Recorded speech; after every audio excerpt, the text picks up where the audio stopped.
الرحمن الرحيم.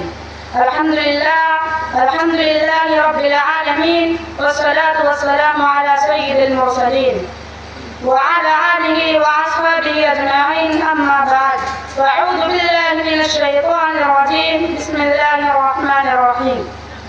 ولقد كرمنا بني آدم وحملناهم في البر والبحر ورزقناهم من الطيبات وفضلناهم على كثير ممن خلقنا تفضيلا.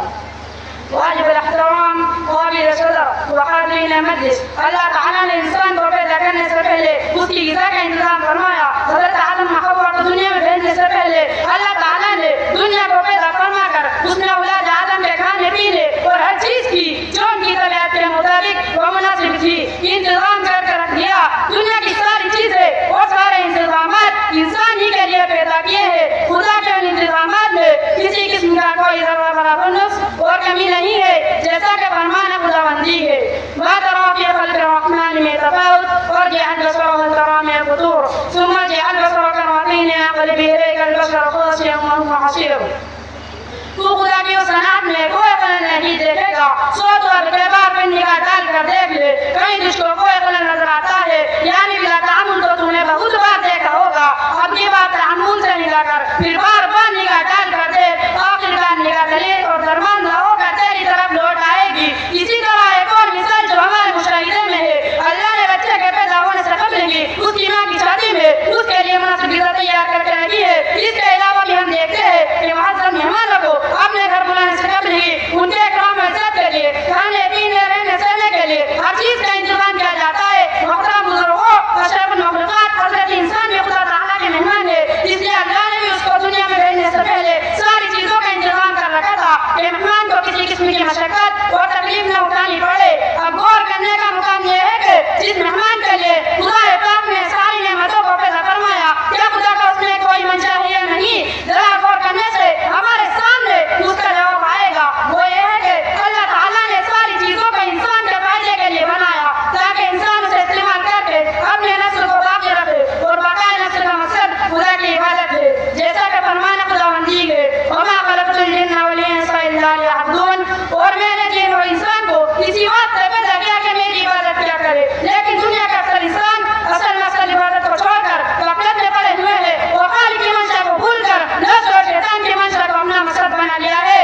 اگر بات نہیں ختم ہو کر کھانے پینے کا مقصد صرف بقائے نسل ہے، اس سے بڑھ کر کچھ نہیں تو انسان اور حیوانات میں کیا فرق ہے؟ حالانکہ اللہ تعالیٰ نے انسان کو اشرف المخلوقات کے لقب سے سرفراز فرمایا ہے، جس سے سمجھا جاتا ہے کہ انسان تمام مخلوقات سے افضل اور اشرف ہے، جیسا کہ فرمان خداوندی ہے وَلَقَدْ كَرَّمْنَا بَنِي آدَمَ وَحَمَلْنَاهُمْ فِي الْبَرِّ وَالْبَحْرِ وَرَزَقْنَاهُم مِّنَ الطَّيِّبَاتِ وَفَضَّلْنَاهُمْ عَلَىٰ كَثِيرٍ مِّمَّنْ خَلَقْنَا تَفْضِيلًا.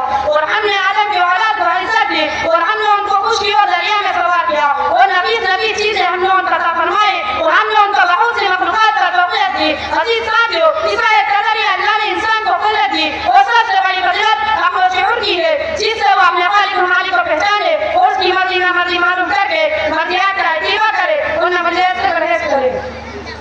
اور عقل و شعور کے اعتبار سے مخلوقات کی تقسیم اس طرح ہے کہ عام جانور میں شہوت و خواہشات ہے، عقل و شعور نہیں. فرشتوں میں عقل و شعور ہے، شہوت و خواہشات نہیں. انسان میں دونوں چیزیں جمع ہے، عقل و شعور بھی ہے، شہوت و خواہشات بھی ہے. اسی وجہ سے شہوت و خواہشات سے عقل و شعور کو مخلوق کر لیتا ہے اور اللہ کی ناپسندیدہ چیزوں سے اپنے آپ کو بچا لیتا ہے، تو اس کا مقام فرشتوں سے بھی اونچا ہوتا ہے.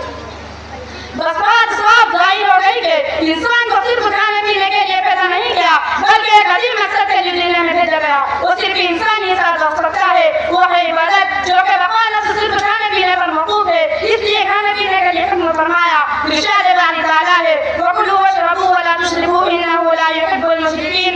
کھاؤ پیو اور اسراف نہ کرو، بے شک خدا کو بیجا خرچی کرنے والوں کو پسند نہیں فرماتا ہے.